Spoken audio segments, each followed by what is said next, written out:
Hello दोस्तों, आज के इस वीडियो में हम उत्तराखंड जूनियर इंजीनियर सिविल का जो आपका एग्ज़ाम हुआ था 20 दिसंबर 2020 को फर्स्ट शिफ्ट में उस क्वेश्चन पेपर का पार्ट 4 डिस्कस करेंगे। तो प्लीज़ आप लोग वीडियो को पूरा देखिएगा। अगर आप हमारे चैनल पर नए हैं तो चैनल को सब्सक्राइब करिएगा। पहला क्वेश्चन है, the strength is considered to be criterion for design and is called characteristic strength. Option दिए हैं और पूछा है कितने दिन की सामर्थ्य को डिज़ाइन की कसौटी माना जाता है और इसकी विशेषता सामर्थ्य कहा जाता है। ऑप्शंस आपको दिए हैं 3 दिन, 7 दिन, 28 दिन या फिर 56 दिन। ऑप्शन 3 आपका सही रहेगा, 28 डेज।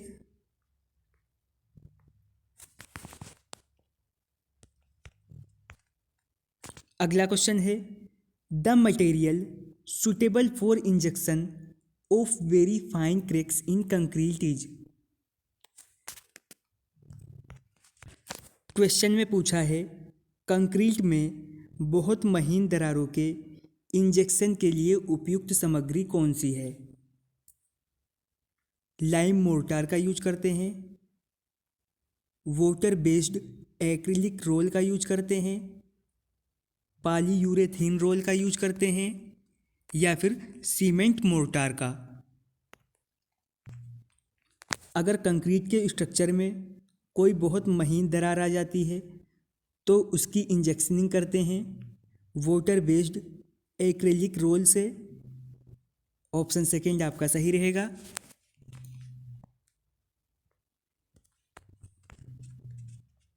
नेक्स्ट क्वेश्चन है, effective stress at any point in A soil mass is. यानी एक मिट्टी के द्रव्यमान में किसी भी पॉइंट पर प्रभावी प्रतिबल क्या होता है। ऑप्शंस आपको दिए गए हैं, total stress upon pore water pressure, total stress into pore water pressure,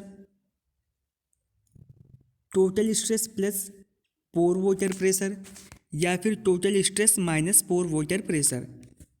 option 4 आपका सही रहेगा, किसी मिट्टी के द्रव्यमान में किसी भी पॉइंट पर प्रभावी प्रतिबल जो है। अगला क्वेश्चन है, कंपैक्शन इज काउज्ड बाय। यानी कंपैक्शन के कारण होता है। ऑप्शंस दिए हैं, short term dynamic load, long term dynamic load, short term static load या फिर long term static load. Option A आपका सही रहेगा।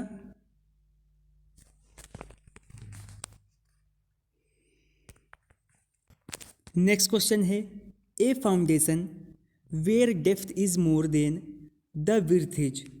एक नींव जहां गहराई चौड़ाई से ज़्यादा हो उसे क्या कहते हैं। शैलो फाउंडेशन कहते हैं, डीप फाउंडेशन कहते हैं, वेल फाउंडेशन कहते हैं या फिर कॉलम फाउंडेशन कहते हैं।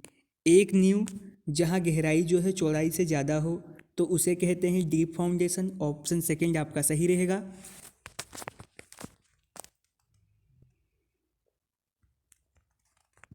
अगला क्वेश्चन है, a geological formation which not only stored water but also yield it in sufficient quantity is known as an. यानी क्वेश्चन में पूछा है एक भूवैज्ञानिक गठन जो न केवल पानी को संग्रहित करता है बल्कि इसे पर्याप्त मात्रा में दे सकता है, उसे किस रूप में जाना जाता है। ऑप्शंस आपको दिए हैं, एक्वा फ्लूइड के नाम से, एक्वा टार्ट के नाम से, एक्वा फ्यूज के नाम से या फिर एक्वा फायर के नाम से। तो इसे जाना जाता है एक्वा फायर के नाम से। ऑप्शन 4 आपका सही रहेगा। अगला क्वेश्चन भी आपका पब्लिक हेल्थ इंजीनियरिंग से है, the process of retaining water is a basin so that the suspended particles settles down due to gravity is called।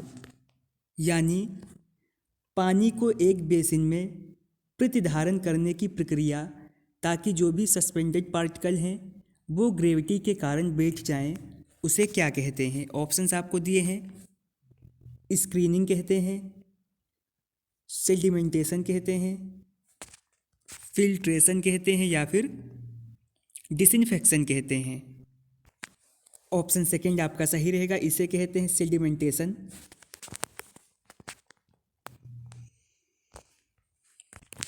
Next question है cleaning of slow sand filters is done by.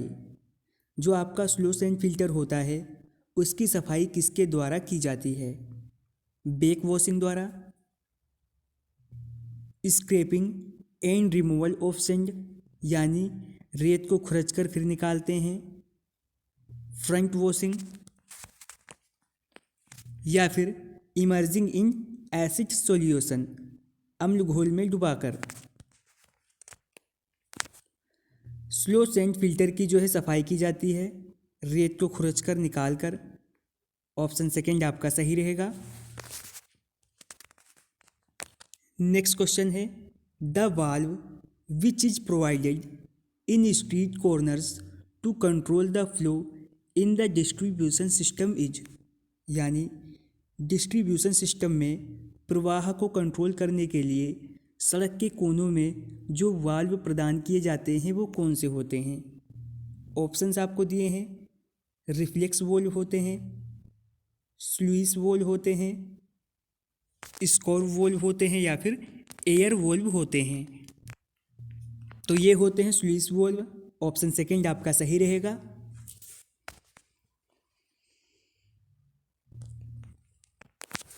Next question है the suitable layout for a water supply distribution system for an irregularly ground town is. अनियमित रूप से विकसित शहर के लिए जल आपूर्ति वितरण सिस्टम के लिए उपयुक्त अभिन्यास यानी लेआउट कौन सा है? ऑप्शंस आपको दिए गए हैं। Ring system, grid iron system, radial system या फिर डेड एंड सिस्टम। तो इसके लिए यूज करेंगे डेड एंड सिस्टम का। ऑप्शन 4 आपका सही रहेगा। नेक्स्ट क्वेश्चन है a sewage consist of liquid waste originating from latrine, bathrooms, kitchen etcetera are called. एक गंदे सीवेज में तरल अपशिष्ट होते हैं जो शौचालय, बाथरूम, रसोई आदि से उत्पन्न होते हैं, उन्हें क्या कहते हैं? ऑप्शंस आपको दिए गए हैं। डोमेस्टिक सीवेज कहते हैं, कॉमर्शियल सीवेज कहते हैं, सैनिटरी सीवेज कहते हैं या फिर कंबाइंड सीवेज कहते हैं। आपके शौचालय, बाथरूम, रसोई आदि से जो उत्पन्न होता है उसे कहते हैं डोमेस्टिक सीवेज। ऑप्शन ए आपका सही रहेगा।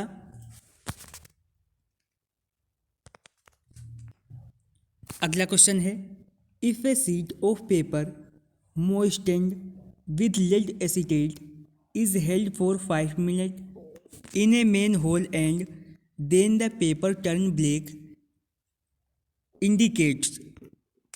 क्वेश्चन में पूछा है अगर लेड एसिटेट के नम हुए कागज को की जो एक सीट है उसे 5 मिनट के लिए मेन होल पर रख दिया जाता है तो फिर कागज काला हो जाता है, तो ये किस चीज़ को इंडिकेट करता है?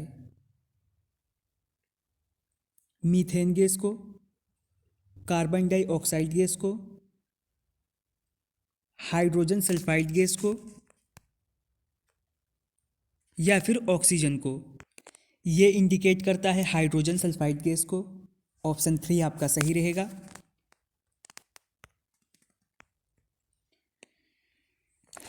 आज की इस वीडियो में हमने उत्तराखंड जूनियर इंजीनियर सिविल का जो आपका एग्ज़ाम हुआ था 20 दिसंबर 2020 को फर्स्ट शिफ्ट में, उस क्वेश्चन पेपर का पार्ट 4 जो है हमने डिस्कस कर लिया है।